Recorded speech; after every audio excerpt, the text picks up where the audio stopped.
ഹാഷ്മി ചെറുക്കാൻ പോകുന്നതായിരുന്നില്ലേ ഇതിലും നല്ലത്?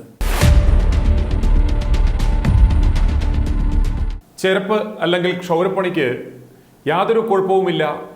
അത് ആത്മാർത്ഥതയോടെ ചെയ്താൽ വളരെ മാന്യമായ തൊഴിലാണ്.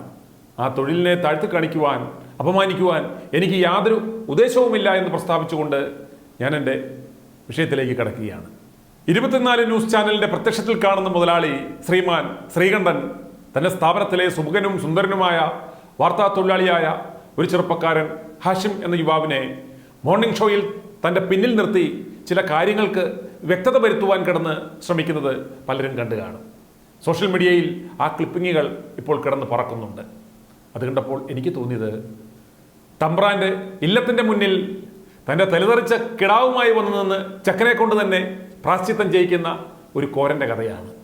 ചുരുക്കി പറയാം, ഒരിടത്തും സ്ഥിരമായി അടങ്ങി നിൽക്കാതെ ചാടി നിൽക്കുന്ന കോരന് തമ്പ്രാൻ തൻ്റെ 1000 പറ നിലത്തിന് സമീപം ഒരു കുടില് കെട്ടി താമസിക്കുവാൻ അനുവാദം കൊടുത്തു. അങ്ങനെ കോരനും കോരന്റെ പെണ്ണും കിടാവും അവിടെ താമസം തുടങ്ങി.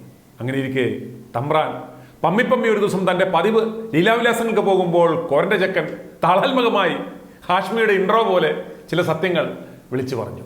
കലിപൂണ്ട തമ്പ്രാൻ അടങ്ങിയിരിക്കുമോ? തമ്പ്രാൻ കോരനെ ഇലത്തേക്ക് വിളിപ്പിച്ചു. കോരനെ എടുത്തിട്ടങ്ങ് പെരുമാറി. എത്രയും വേഗം തൻ്റെ കൂടും കുടുക്കയുമായി പടിപ്പുര കടക്കുവാൻ പറഞ്ഞ് അങ്ങനെ അന്നമുട്ടുമെന്ന് പറയുന്ന കോരൻ രാവിലെ തന്നെ തൻ്റെ കിടാവുമൊത്ത് തമ്പ്രാൻ്റെ ഇല്ലത്തെത്തി. വഴിക്കിട്ട് തന്നെ 2 എണ്ണം കൊടുത്തിരുന്നതിനാൽ ചക്കൻ ചിണുങ്ങിയാണ് കൂടെ പോകുന്നത്. ചക്കനെ തമ്പ്രാൻ്റെ മുന്നിലിട്ടും പൊതിരത്തല്ലി വസ്ത്രാക്ഷേപം നടത്തി. എന്നിട്ട് പറഞ്ഞു, ഡാ പയലേ, നിനക്ക് ഈ നിൽക്കുന്നത് ആരാണെന്നറിയാമോ? ഇതാണ് നമ്മുടെ കൺകണ്ട ദൈവം.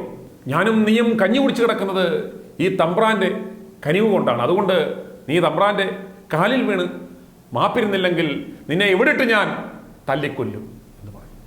അങ്ങനെ പേടിച്ചാക്കിടാവ് തമ്പ്രാൻ്റെ കാല് പിടിച്ചു. ഈ കഥയ്ക്ക് ശ്രീകണ്ഠനെയും ഹാഷ്മിയുടെയും അവസ്ഥയോട് ആർക്കെങ്കിലും എന്തെങ്കിലും സാമ്യം തോന്നിയാൽ തികച്ചും സ്വാഭാവികം മാത്രമെന്ന് പറഞ്ഞുകൊള്ളട്ടെ. എനിക്ക് ഈ സംഭവ കഥയാണ് ശ്രീകണ്ഠന്റെ പിന്നിൽ പച്ചയ്ക്ക് പൊതുജനങ്ങളുടെ മധ്യത്തിൽ വെച്ച് വസ്ത്രാക്ഷേപം നടത്തപ്പെട്ട രീതിയിൽ നിന്ന ഹാഷ്മിയുടെ മുഖഭാവം കണ്ടപ്പോൾ തോന്നിയത്. മുഖ്യമന്ത്രിയുടെ CMDRFനെ കുറിച്ച് ഹാഷ്മി മുൻപ് ഛർദ്ദിച്ചത് ശ്രീകണ്ഠൻ ഹാഷ്മിയെ കൊണ്ട് തന്നെ വാരി തീറ്റിക്കുന്ന ആ മോർണിംഗ് ഷോ ഒന്നുകൂടി കാണുക. ഹാഷ്മിയുടെ ആ നിൽപ്പും ഭാവവും ഒക്കെ ഒന്ന് കാണുക. ശത്രുക്കളായ മാധ്യമപ്രവർത്തകർക്ക് പോലും ദൈവമേ ഈ ഗതികേട് വരുത്തരുതേ എന്നതാണ് എൻ്റെ പ്രാർത്ഥന. നമ്മൾ ഈ മുഖ്യമന്ത്രിയുടെ ദുരിതാശ്വാസ നിധിയെക്കുറിച്ച് നമ്മൾ പറയുമ്പോൾ ചില പ്രേക്ഷകരൊക്കെ നമ്മൾ പണ്ട് പറഞ്ഞ ചില കാര്യങ്ങളൊക്കെ ഇപ്പോൾ എടുത്ത് വീഡിയോ ആക്കി ഇടുക, അതുപോലെ ഈ പണം കൊടുക്കുന്ന ആളുകളെ പിന്തിരിപ്പിക്കുക, അങ്ങനെയൊക്കെയുള്ള ചില കർമ്മ പദ്ധതികൾ കേരളത്തിൽ നടക്കുന്നുണ്ട്. നമ്മൾ അറിയേണ്ട കാര്യം, നമ്മൾ ഇത്രയധികം മനുഷ്യർ മരിച്ച് നമ്മുടെ കൺമുന്നിൽ കിടക്കുകയാണ് ഈ സംഭവങ്ങളൊക്കെ. ആ സമയത്ത് നമ്മൾ കയ്യും മെയ്യും മറന്ന് മലയാളികൾ എന്ന് പറയുന്ന ഒറ്റ സഖ്യമേ ഉള്ളൂ എന്ന രീതിയിൽ ലോകത്തെ ബോധ്യപ്പെടുത്തേണ്ട സമയമാണ്. കോവിഡ് കാലത്ത് നമ്മൾ എങ്ങനെയാണ് പരസ്പരം സഹായിക്കാൻ ശ്രമിച്ചത്, അതിനേക്കാൾ ശക്തിയിൽ നമ്മൾ സഹായിക്കേണ്ട ഒരു സമയത്താണ് മലയാളികൾ ചെന്നുപെട്ടിരിക്കുന്നത്. വയനാട്ടിലെ ജനങ്ങളുടെ കണ്ണീരൊപ്പാൻ നമ്മൾ ഇറങ്ങുമ്പോൾ മറ്റൊന്നും നമ്മളെ പിന്തിരിപ്പിക്കരുത്. നിങ്ങൾക്ക് ഈ കാര്യത്തിൽ ഒരു വിശദീകരണം ഹാഷ്മി തന്നെ നൽകും. ഏത് സാഹചര്യത്തിലാണ് ഹാഷ്മി ഇത്തരമൊരു കാര്യം പറഞ്ഞത്, അതിൻ്റെ സാങ്കത്യം ഇപ്പോഴില്ല എന്നുള്ള കാര്യം കൂടി ഹാഷ്മി പറയും. ഇന്നലെ വൈകുന്നേരം ആ പ്രചരണം ശ്രദ്ധയിൽപ്പെട്ടപ്പോൾ തന്നെ നമ്മൾ പ്രേക്ഷകരോട് പറഞ്ഞതാണ് ആ കാര്യം. എന്ന് പറഞ്ഞാൽ അത് മറ്റൊരു വാർത്തയാണ്, മറ്റൊരു കോൺടെക്സ്റ്റാണ്, മറ്റൊരു ചർച്ചയാണ്, മറ്റൊരു രാഷ്ട്രീയ ചർച്ചയാണ്. ഇതുപോലെ ഒരു കലാമിറ്റി കാലമാണ്, നമ്മൾ ഒരു മഹാദുരന്ത കാലമേ അല്ലത്. അതൊരു രാഷ്ട്രീയ ചർച്ചാ കാലത്തുണ്ടായ വേറൊരു സമയത്തുണ്ടായ ഇൻട്രോ ആണ്. അതിനെ ഈ സമയത്ത് മുഖ്യമന്ത്രിയുടെ CMDRF ഫണ്ടിന്റെ വിശ്വാസത്തെ ചോദ്യം ചെയ്യാൻ വേണ്ടി അതെടുത്ത് അത് പ്രചരിപ്പിക്കൽ അങ്ങേയറ്റം ചെയ്തുകൂടാത്ത പണിയാണ്, അധാർമിക പണിയാണ്. അത് ചെയ്തുകൂടാ. നിലവിൽ നമ്മുടെ പക്കലുള്ള ഏക ഉപായം മുഖ്യമന്ത്രിയുടെ CMDRF തന്നെയാണ്. അതല്ലാതെ ഏതെങ്കിലും തരത്തിലുള്ള ഏജൻസികൾ പണം ശേഖരിക്കലോ അല്ലെങ്കിൽ അത്തരത്തിലൊരു സമാന്തര സംവിധാനം തൽക്കാലം നമുക്ക് നിലവിലില്ല എന്നുള്ളതാണ് അക്കൗണ്ട് നമ്മൾ കാണിക്കുന്നുണ്ട്. അങ്ങനെ സമാന്തര സംവിധാനം തൽക്കാലം നിലവിലില്ല. അങ്ങനെ സമാന്തര സംവിധാനം ഉണ്ടാകുന്നത് ഒരുപക്ഷെ ഗുണത്തിന് പകരം ദോഷമാകുന്ന ഒരുപാട് കാര്യങ്ങൾ നമ്മൾ കണ്ടു. ഇത് മറ്റ് രാഷ്ട്രീയങ്ങൾക്കപ്പുറം നമ്മുടെ സംസ്ഥാനത്തിൻ്റെതായ ദുരിതാശ്വാസ നിധിയാണ്. ഇത് അതിലേക്ക് പണമിടൽ അല്ലെങ്കിൽ അതിലേക്ക് സഹായം എത്തിക്കൽ, കരുതൽ നൽകൽ എന്നത് മാത്രമാണ് കരണീയം. നമുക്ക് മറ്റെന്തെങ്കിലും വിമർശനമുണ്ടെങ്കിൽ അതുമായി ബന്ധപ്പെട്ട പരാതികളുണ്ട്, നമുക്ക് ഉറപ്പായും അത് ചർച്ച ചെയ്യാം. വരും ദിവസങ്ങൾ ഉറപ്പായും ചർച്ച ചെയ്യാം. നമുക്ക് കാര്യങ്ങൾ പറയാം. കാര്യങ്ങൾ കുറച്ചുകൂടി നേരത്തെ പറഞ്ഞതിനേക്കാൾ കൂടുതൽ രൂക്ഷമായി തന്നെ നമുക്ക് ചൂണ്ടിക്കാട്ടാം. പക്ഷേ ഈ സമയം അതിൻ്റെ സമയമല്ല. ഈ സമയം ഏതെങ്കിലും തരത്തിലുള്ള ഭേദചിന്തകളുടെയോ ഏതെങ്കിലും തരത്തിലുള്ള രാഷ്ട്രീയത്തിൻ്റെയോ ഏതെങ്കിലും തരത്തിലുള്ള പഴിചാരകളുടെയോ ബ്ലെയിം ഗെയിമുകളുടെയോ ഒന്നും സമയമല്ല. ഇനി ആവേശപൂർവ്വം മുമ്പ് മുഖ്യമന്ത്രിയുടെ ദുരിതാശ്വാസ നിധിയെക്കുറിച്ച് ഹാഷ്മി പറഞ്ഞതുകൂടി കേൾക്കുക. അപ്പോഴേ അതിൻ്റെ ഒരു ഇത് പിടികിട്ടുകയുള്ളൂ. ഏത് CMDRF അഥവാ മുഖ്യമന്ത്രിയുടെ ദുരിതാശ്വാസ നിധി എന്നാൽ അതൊരു വെറും കോടികളുടെ പണത്തൂക്കമല്ല, അതൊരു നാടിന്റെ ഒന്നാകെയുള്ള വൈകാരിക സഞ്ചയമാണ്. 2 പ്രളയങ്ങളിൽ മഹാവ്യാധികൾ ഇടുത്തി പോലെ പെയ്തിറങ്ങിയ ദുരന്തങ്ങളിൽ പിഞ്ഞി പതറി നമ്മൾ നിന്നൊരു കെട്ടകാലത്ത് അപ്പോഴെങ്ങനാ ഒന്നിച്ചിറങ്ങുമല്ലേ എന്നൊരു ആർജവത്തിൽ ഇന്നാട്ടിലെ അരപ്പട്ടണിക്കാനടക്കം കയ്യോട് കൈ ചേർത്ത് കൊടുത്തൊരു മറുപടിയുടെ പേരാണ് മുഖ്യമന്ത്രിയുടെ ദുരിതാശ്വാസ നിധി. ആ പവിത്ര മൂലധനമാണ് ഒരു സംഘം അധമക്കൂട്ടം അള്ളി അണ്ണാക്കിൽ തള്ളിയത്. അത് പൊറുക്കാവതല്ല. ആ തട്ടിപ്പിനെ കുറിച്ച് കേൾക്കുമ്പോഴങ്ങ് ചത്താൽ മതി എന്ന് തോന്നുന്നു സാറേ എന്ന് ചങ്ക് കലക്കുന്നുണ്ട് കണ്ണൂർ ഒരു ജനാർദ്ദനൻ. വർഷങ്ങളോളം ബീഡി തീർത്ത കൈകൊണ്ട് കൈവിറയ്ക്കാതെ കൊടുത്തത് ആകെ സമ്പാദ്യം 2 ലക്ഷം. ഹാർട്ട് ഓപ്പറേഷൻ കഴിഞ്ഞ ഭർത്താവിനെ കൊണ്ട് വാടക വീട്ടിൽ കഴിയുന്ന അരപ്പട്ടണിക്കാരി സുബൈദ ആകെ വരുമാന മാർഗമായി ആടിനെ വിറ്റു, കൊടുത്തു 5510.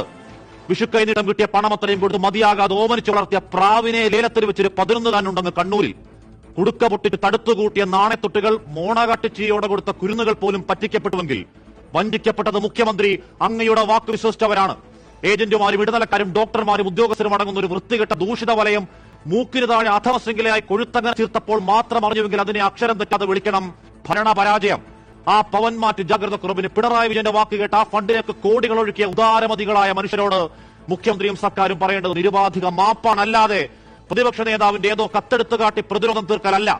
കേരളം ഞെട്ടിയ അടിപിടി തട്ടിപ്പിൽ ഉദ്യോഗസ്ഥരെ പഴിചാരി മാധ്യമങ്ങളിലൂടെ വിരട്ടലുമല്ല വേണ്ടത്, ആ സംവിധാനത്തിലെ വിശ്വാസ്യത വീണ്ടെടുക്കലാണ്. 20 കോടി 12 ലക്ഷം രൂപയുടെ പ്രളയ ദുരിതാശ്വാസ ഫണ്ട് തട്ടിപ്പിൽ ഒരു ഗുമസ്തനെ മാത്രം വകുപ്പ് തല ബലി കൊടുത്തൊരു പോലെ ഉഡായിപ്പ് അന്വേഷണമാണെങ്കിൽ ഇനി ഒരു കുരുന്നും ഇവിടെ ഇനി കുടുക്ക പൊട്ടിക്കില്ല. ആകാശം ഇടിഞ്ഞ് ഇടിനാശമെന്ന് കേട്ടാലും ഒരു സുബൈദയും ഇനി ആടിനെ വിൽക്കില്ല. പരമസാധു മനുഷ്യർക്ക് കിട്ടുന്ന പണം കട്ട് നാക്കിൽ വെച്ചവർ കുറ്റബോധം കൊണ്ട് നീറിയത് സ്വമേധയാ തിരിച്ചടക്കുന്നില്ലെങ്കിൽ അതിൽ നിന്ന് ഒരു വറ്റുപോലും ചോറുണ്ടിട്ടുണ്ടെങ്കിൽ ശരീരമാണെങ്കിൽ തൊണ്ടക്കുഴിയിൽ വെള്ളമിറങ്ങി മരിക്കില്ല.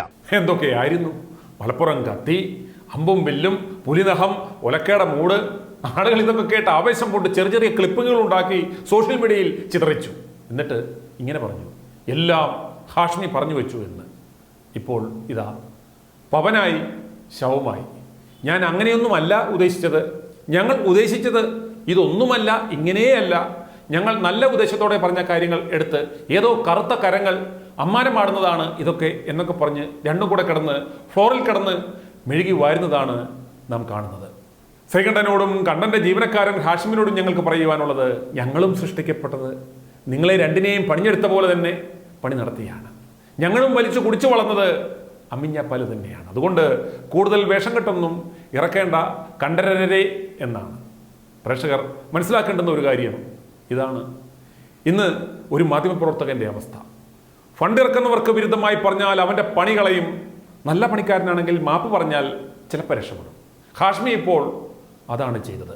മൊയലാളി കൊടുത്ത കോട്ടും ടൈയും ഒക്കെ ഊരി വെച്ച് പുറത്തിറങ്ങിയാൽ എല്ലാം സ്വാഹ എന്ന് ഹാഷ്മിക്ക് നന്നായി അറിയാം.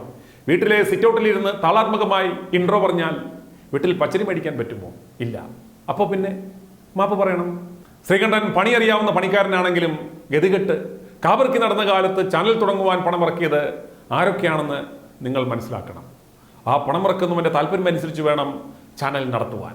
പാല് കൊടുക്കുന്ന കൈക്ക് തന്നെ കൊത്താൻ നോക്കിയാൽ രാജവെമ്പാലയാണെങ്കിലും അവർ പത്തക്കിട്ടടിക്കും.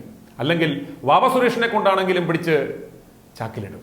അപ്രകാരം ഹാഷ്മിയെ പിടിച്ച് ചാക്കിലാക്കിയ, അതും ലൈവാക്കിയ കടിച്ച പാമ്പിനെ കൊണ്ട് വിഷമുറപ്പിക്കുന്ന കാഴ്ചയാണ് നമ്മൾ കണ്ടത്. ഒന്നുകിൽ ചീഫ് എഡിറ്റർക്ക് ഉറപ്പുണ്ടാവണം, എൻ്റെ അവതാരകനെ ഞാൻ നാണം കെടുത്തുകയില്ല, അവനോടൊപ്പം ഞാൻ നിൽക്കും എന്ന് പറയണം. ഉറപ്പില്ലാതെ വരുമ്പോൾ തൻ്റെ സഹപ്രവർത്തകനെ പബ്ലിക്കായി ഇതുപോലെ വസ്ത്രാക്ഷേപം നടത്തും. ഹരിപ്രശ്നമാണ് ഇതിലൂടെ ഹാഷ്മിയുടെ മാനമല്ല പോയത്. ആത്മാർത്ഥതയോടെ വാർത്തകൾ വായിക്കുന്ന ഓരോ അവതാരകന്റെയുമാണ്. ഹാഷ്മി വളരെയേറെ കഴിവുള്ള ഒരു മാധ്യമപ്രവർത്തകനായിരുന്നു എന്നാണ് കരുതിയിരുന്നത്. നിങ്ങളെ ഇതുപോലെ നിങ്ങളുടെ മൊയലാളി പരസ്യ വസ്ത്രാക്ഷേപം നടത്തുവാൻ മുതിരുമ്പോൾ ശ്രീകണ്ഠ, ഇതിലും നല്ലത് ഞാൻ ചെരപ്പിന് പോകുന്നതാണ്, അതാണ് ഈ പണിയേക്കാളും നല്ലത് എന്ന് പറയണമായിരുന്നു. പക്ഷേ അതിനൊരു സാധനം വേണം. എന്ത് അതുണ്ടോ, അതിനുറപ്പുണ്ടോ എന്നതാണ് ഇവിടുത്തെ പ്രശ്നം. i2i News, an eye for truth. i2i News subscribe ചെയ്തിട്ടില്ലാത്തവർ ഇപ്പോൾ തന്നെ സബ്സ്ക്രൈബ് ചെയ്യുക. നോട്ടിഫിക്കേഷൻ ലഭിക്കുവാൻ ബെൽ ബട്ടണും അമർത്തുക.